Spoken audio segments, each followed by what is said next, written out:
Adverse remarks थे उसको stay किया गया। लेकिन केजरीवाल जी ये बात भूल गए कि इस देश की न्याय प्रणाली उनकी सुविधा से नहीं चलती।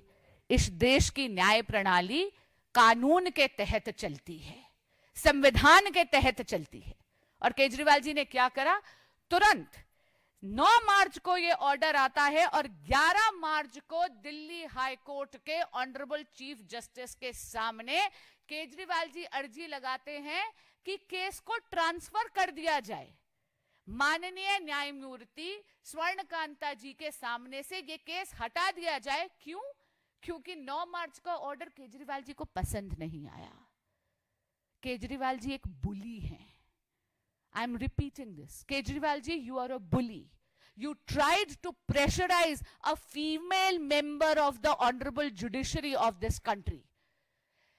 इन दबाव की राजनीति को दरकिनार करते हुए, नकारते हुए, अस्वीकार करते हुए दिल्ली हाई कोर्ट के ऑनरेबल चीफ जस्टिस ने 13 मार्च को उनकी ये मांग, ट्रांसफर की मांग को खारिज कर दिया। मित्रों, 13 मार्च के दिन ही एक अर्जी लगा दी जाती है माननीय न्यायमूर्ति स्वर्णकांता जी के समक्ष, और क्या कहा जाता है? लब्बो लबाब उस पिटीशन का ये था, हमें आप पसंद नहीं हैं, आप स्वयं ही इस केस को त्याग दीजिए। और इसके बाद शुरू होता है इस देश की जुडिशरी के खिलाफ सोचा समझा षड्यंत्र। आम आदमी पार्टी ने नैरेटिव कंट्रोल करने के लिए ऑनरेबल जस्टिस स्वर्णकांता जी के खिलाफ एक मलिशियस मीडिया और सोशल मीडिया कैंपेन चलाया। एक सोची समझी साजिश थी जुडिशरी पर दबाव डालने के लिए। और किस प्रकार के एलिगेशंस लगाए? केवल जुडिशरी की निष्पक्षता के पीछे नहीं गए, बल्कि माननीय न्यायमूर्ति स्वर्णकांता जी पे व्यक्तिगत अटैक करा, एक मां की आत्मा को कचोटने का प्रयास करा, उनके बच्चों के खिलाफ उन्होंने एलिगेशंस लगाए, ऐसा शर्मसार करने का प्रयास करा। ऑनरेबल जस्टिस स्वर्णकांता जी ने अपने ऑर्डर में यह लिखा है, मैं पैराग्राफ नंबर 255 पेज नंबर 113 पे ये पैराग्राफ आपके समक्ष पढ़कर सुनाना चाहती हूं। वो बोलती हैं, what lends a deeper disquiet to the present application, as also submitted by the learned Solicitor General, is the attempt to attach a media-driven narrative to the proceedings, including instances of vilification without any accountability. This court, being trained to remain uninfluenced by such external narratives, has proceeded to decide the matter uninfluenced by any such pressure. The rule of law is not upheld on the basis of repeated allegations or media headlines, however persistent or widespread they may be. It rests on the objectivity and impartiality expected of a judge, which this court has adhered to. आम आदमी party की drama company की ये पुरानी नियत और पुरानी साजिश है। एक असत्य को इतनी बार बोलो, इतनी बार दोहराओ कि वो झूठ भी सत्य लगे। लेकिन मैं अभिनंदन करती हूं, मैं धन्यवाद करती हूं दिल्ली की हाईकोर्ट की जुडिशरी का, माननीय न्यायमूर्ति स्वर्णकांता जी का, जिन्होंने इस प्रेशर के सामने वो दबी नहीं, नारी सशक्तिकरण के मानवीय रूप के सामने उभरी। उन्होंने जुडिशरी की साख बरकरार रखी, उन्होंने जुडिशरी की निष्पक्षता बरकरार रखी। और वो कहती हैं, मैं पैराग्राफ 236 पढ़कर सुना रही हूं, पेज 108 ऑफ द जजमेंट। वो कहती हैं, before I conclude, I must record that a courtroom cannot be a theater of perception. मैं दोबारा पढ़ रही हूं, खासकर कि आम आदमी पार्टी के जो ये ड्रामा कंपनी के निर्देशक है केजरीवाल जी को, उनको दोबारा कह रही हूं, दिल्ली हाई कोर्ट का ऑर्डर है आपके खिलाफ। वो कह रही हैं, I must record that a courtroom cannot be a theater of perception. It is a space where doubt must answer to reason. I may add, the reputation of a judge, including mine, cannot be so fragile that it would yield without proof or material to insinuations.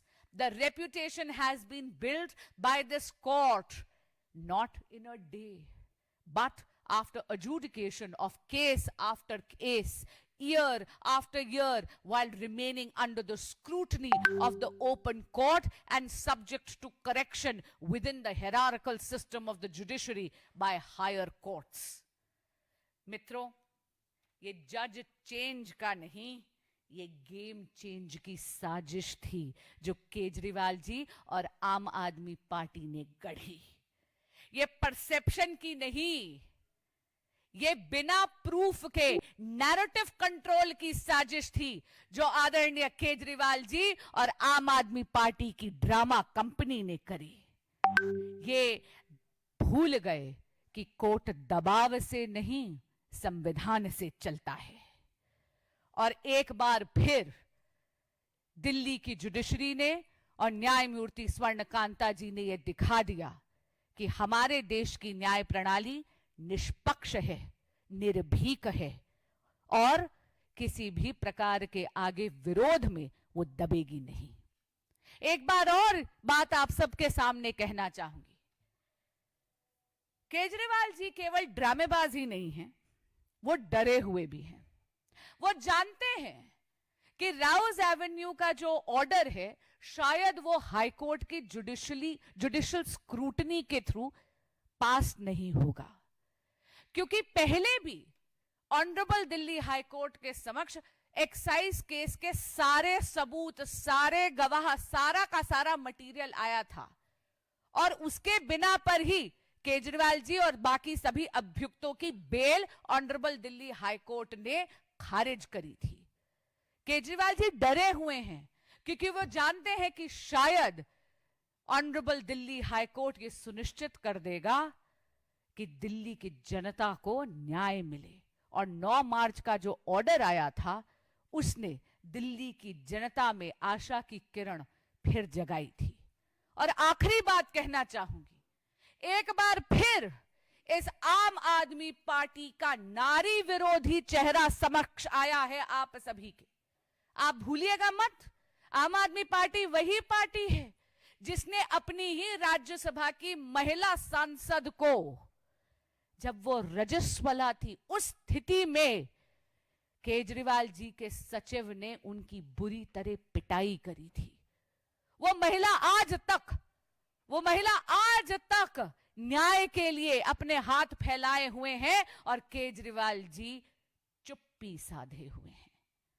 आम आदमी party वही party है जिसने नारी शक्ति वंदन अधिनियम संशोधन, जिससे यह सुनिश्चित हो जाता कि 33% आरक्षण स्टेट लेजिस्लेटिव असेंबलीज और पार्लियामेंट में 2029 से ही लागू हो जाता, उसके खिलाफ वोट करा है.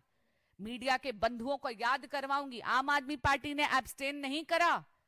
वोटिंग चार्ट उठाकर देख लीजिएगा, लाल बटन दबाकर मुखालफत करी है.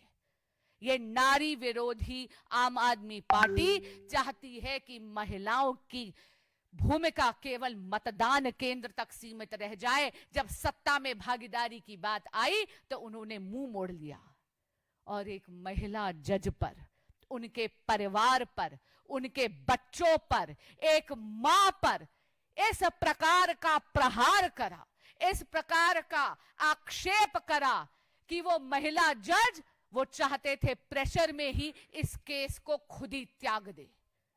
लेकिन मैं याद कराना चाहूंगी और चेताना चाहूंगी केजरीवाल जी को और आम आदमी पार्टी को कि जब जब इस देश के इतिहास में एक नारी का अपमान हुआ है, तब तब उस शख्स और उसकी पूरी की पूरी कुसंगत का विध्वंस हुआ है. इसलिए केजरीवाल जी, आप जिस प्रकार का बुलिंग कर रहे हैं, आप जिस प्रकार की डर की राजनीति, प्रेशर की राजनीति कर रहे हैं, इस देश की मातृशक्ति के आक्रोश के पात्र बन रहे हैं. मैं पुनः न्यायमूर्ति स्वर्णकांता जी का, पूरी जुडिशरी का, एक महिला होने के नाते, एक वकील होने के नाते, इस देश का बाशिंदा होने के नाते और भारतीय जनता पार्टी के कार्यकर्ता होने के नाते धन्यवाद करती हूं, अभिनंदन करती हूं। उन्होंने पुनः दिखा दिया कि आम आदमी पार्टी की दबाव और डर की राजनीति कतई नहीं चलेगी। वंदे मातरम।